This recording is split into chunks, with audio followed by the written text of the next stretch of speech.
Hey guys, this is Hell Hades. This is an Eternal Evolution video. Damn, I hit 2 Immortal Champions in the last 2 days. Still free to play. So really pleased with that. It's patch day. I want to unpack some of the stuff that we're going to see from now on. There's actually some pretty major changes to guild bosses and to the guild tech. So I'm going to go through some of that. Look how shiny they look. So in this video, I'm going to be showing you some of the new guild bosses. Don't forget, if you're new to the game and want to give it a try, you can download using my link. You will get yourself a free Artas who's frontline tanking for me here. You'll also get yourself some summons, some gold, some diamonds. If you're playing on LD Player or BlueStacks like I am, then you need to paste that link into the browser or the Chrome within LD Player or BlueStacks. And that way you'll still get yourself the free download and all the free stuff to go alongside it. Beautiful. So yeah, what's going on with the patch? What's going on with some of this stuff? I guess I'll show you some of the events that's going on my server. You probably won't all have the same events as me because they're a bit server specific. My server's a little bit older than yours, but we've just hit a new galactic treasure on my server and it looks freaking awesome, honestly. Galactic treasure, I feel like it's one of the best events that I've done so far, albeit they all seem to be pretty damn good and generous. So galactic treasure, you need to go and fight in the galactic arena. Do your 5 battles, get your 5 wins, and you'll get yourself some juicy little, almost like bingo card style, pull the draw and see what you get. So I need to go and find myself some tokens. But there's a gene hybrid in here. There's a mythic commander, Samadi. I don't know if Samadi's one of the better ones, but I guess, yeah, maybe if you're using like Res a lot. And then they've got a whole bunch of other stuff like summons. 15 limited summons in here. Actually quite a good chance to get it. 3% chance to get it over the course of the event. That's quite a lot. What's this box got? Wow. Got some legendary prototypes in the box as well, but they'll be random when you get it. Yeah, Gene Hybrid, 3% chance to get it. That's like nuts. Honestly, that's basically an SSS champion right there. So yeah, some good rewards in Galactic Treasure. I know some other people might have Galactic Treasure where you've got yourself Mazarani. Same type of idea, same concept.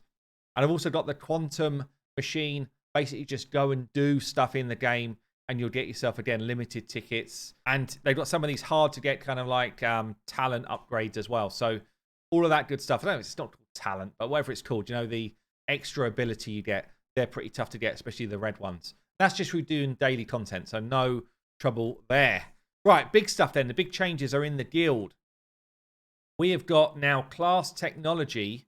I thought pre this going live, it was anything you do is for the guild wide, but it's not. It's actually personal. So basically, I'm upgrading my own class tech, yeah, and I could go in and be like, well, I want to buff my, you know, my immortal Taylor first, so I can buff his attack or I can buff his crit. So you can get these purple and red technology levelers from the new guild hunt. And that's what we're going to go into in a second. You've still got your normal daily challenge. So you've still got the normal daily challenge twice a day. But the guild hunt can be unlocked twice a week. Yeah, let's just go through the info on it. This mode can be opened with hunting points. So that's by doing the guild hunt I just showed you. When opened, it will be available for 48 hours from the time of opening. Can be opened up to 3 times a week. After starting a guild hunt for the first time, all guild members will receive 4 challenges, 4 attacks, and 2 additional challenges attempts after 24 hours. So you want to get your first 4 in, I guess, maybe it doesn't matter. Maybe you can just get kind of like your 4 in when you want. But obviously, the stronger you are, the more you get done. So just kind of bear that in mind with your teams. Like, this game definitely benefits for you doing stuff towards the end of the week or the end of the events because you're stronger. You just generally gain strength in time in this game. After starting a guild hunt for the second time, so you open to up to 3 a week. After opening one for the second time, all guild members will receive 2 challenge attempts and 2 additional challenge attempts after 24 hours. So I guess the first time you get 4 and 2, and then after that it's 2 and 2. After starting the guild hunt for the first time, all members of the guild will have a maximum of 300 challenge attempts in total.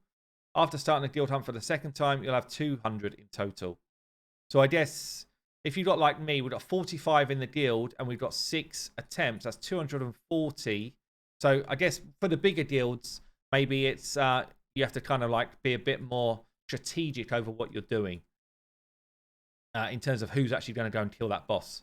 After each challenge, the guild hunt boss will retain the remaining HP left, and then the next people in the guild will go. Next people in the guild will go.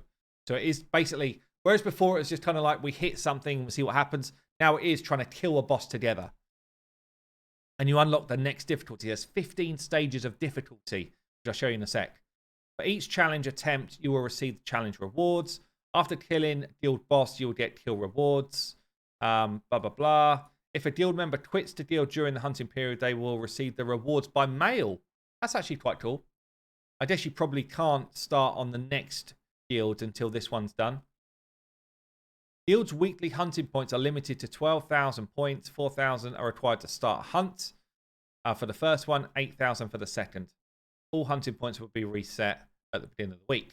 So yeah, you basically get into it and you've got this. So it breaks down. You've got a spider boss first, then the big whale, which I've not seen before, then the turbine, which looks like the same boss that we've had in the Twilight fights, the Twilight event for Nagrama, and then it cycles around them again, but they get stronger each time you fight them. So it's definitely going to be one of these things, because you're trying to take down as many bosses as possible. I think it's going to be one of these things that you use perhaps some of your weaker champions early, and don't kind of get your stronger champions taken down early on. They've also got, I don't know if you can see, it's probably behind me, they've also got Heroes of the Week down here on the left, bottom left.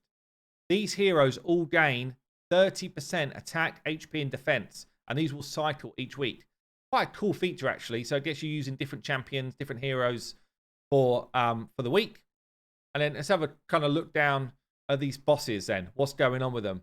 First one is a spider boss. He's going to be spawning spiderlings. It's going to be AoE-based damage. The second boss, this whale, is going to be multi-hit focus. So think similar boss to Disa Caves. Yeah, you want to be bringing your Taylor, your Emma, your Sorietta. I don't know, maybe tanking with a frontline Artas, that type of thing. But yeah, definitely going to be more like a Disa Caves type of fight. And then the last boss, which I might struggle with a bit more, summoners actually help you here against the turbine. So the summoned minions can take some of that damage for you and get the job done. But yeah, summoners are where it's going to be at for this boss if you've got them available. Obviously, if you don't, you just bring kind of best in class. I'm going to try the spider boss first. So what we got? When the battle begins, summon 6 spider minions. That's why you need the AoE damage. The minions have a symbiosis with the sickle spider. Symbiosis. When a minion spider takes damage, the big spider takes damage as well. You definitely want a lot of AoE. We've got the second one here. Cover the battlefield with webs that reduce basically the ultimate of units on them for 8 seconds. Damn, that's harsh. You've then got here Toxic Spit inflicts 300% attack as damage to enemies within a straight frontal line. So maybe you want to be trying to spread your team out. And then you've got here Rage Toxin. Within 8 seconds after this skill is cast, if no servant spider receives direct damage, basically goes into a rage. Wow. Gains 1,000% attack as damage. That is nasty. What's this red one here? Passive damage increase. So basically gets damage over time the longer he's alive. So you want to be taking him down as quick as you can. In my guild, we've already killed it. Okay, I can't even show you it. It's already dead. It's already dead. Some of the team have gone in and taken it down. So we're going to go in for the whale. And these will be my rewards. My first challenge against the whale. So I'm going to bring in basically my squad I would use for Disa Caves. So I'm going to bring Artas front line. Serena heals. I've got Taylor and Sorietta in the back line. And then I think I'm going to be bringing in my... I could bring in my Nagrama here. Because he's just stronger than my Emma. If my Emma was stronger, Emma would be in the team 100%. In terms of the recommended heroes, I don't have any which are of a good level. So they're just pointless to me. I've got... what's her name here? Brynhild as my main kind of commander, really because she just benefits my Taylor so much and he does a lot of my work. And he also gives me a bit of extra Got an extra crit rate here for the back line, which is why they're in that spot. And I've got a bit of extra tankiness for, extra defense for my tank in the front line as well. So pretty decent commander. I do have another version. Doesn't give me better stats or anything. So I just feel like this is my best one. Let's go in. Let's see what this is like. We're only on level 2 here. So I'm thinking that I should be able to get quite a lot of work done. Looks like some of the guild have already done some work because he's already down to 70%. Here comes the tidal waves. My Serena does a good job of healing my team. Artas is giving us, or should give us our drop defense on him. Unless he's immune to it. I don't think he is. There it is. Drop defense is on, and then we start pumping the damage. You can see my Taylor, Immortal Taylor, 3.6 million of my damage. But because this is a kind of guild boss, there's a lot of work that's needed. I really like, in terms of upgrade from the previous guild boss to this, it's like light years above where it was. Yeah, every patch, they are just doing such a good job of bringing in like interesting content, interesting events. So as I say, hats off to Eternal Evolution. They are doing brilliant work. See the way there we had to kind of break that shield in time. That's why we got our multi-hits coming in the mix. So after doing a few hits then, I've been able to upgrade my class tech. I basically have pumped, and this is what I suggest you do. I've pumped my tanks.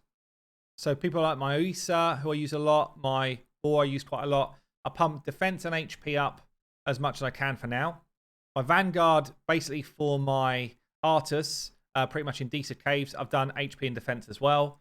Assassins, I don't use a lot, but if you've got a Bailey, someone like that, then Hudson Bailey, then you definitely want to be pushing your kind of damage stats on him. Hunters, I've pushed up my attack and my crits because I use Emma and I use Taylor a lot. Again, depends what you use. I've also pushed up my HP for survivability and for the amount of healing my Serena does to me. So this is a role that's really important to me. Support, mainly for Serena Maserani. I've gone for more health and a bit of extra defense because sometimes they do some tankage work as well. And then energy, I've got a lot of damage out of my Sorietta and my what's her name, Ravina. So I'm gonna do this one next, but basically attack and crit damage again. Obviously, do stuff which makes sense to your account. Who have you got that you've kind of maxed out to Immortal that you're using a lot? That's the type of stats you want to grow. Yeah, pretty much as a rule of thumb, we all use tanks, healers, damage dealers. Just make sure that you're picking the stats which boost the right type of stuff for you. And obviously this will grow over time. Pretty much accuracy, resistance, and reduced crit damage. They're all PvP stats, not PvE. Bear that in mind. Anyway, I've been Hell Hades. I'll catch you later.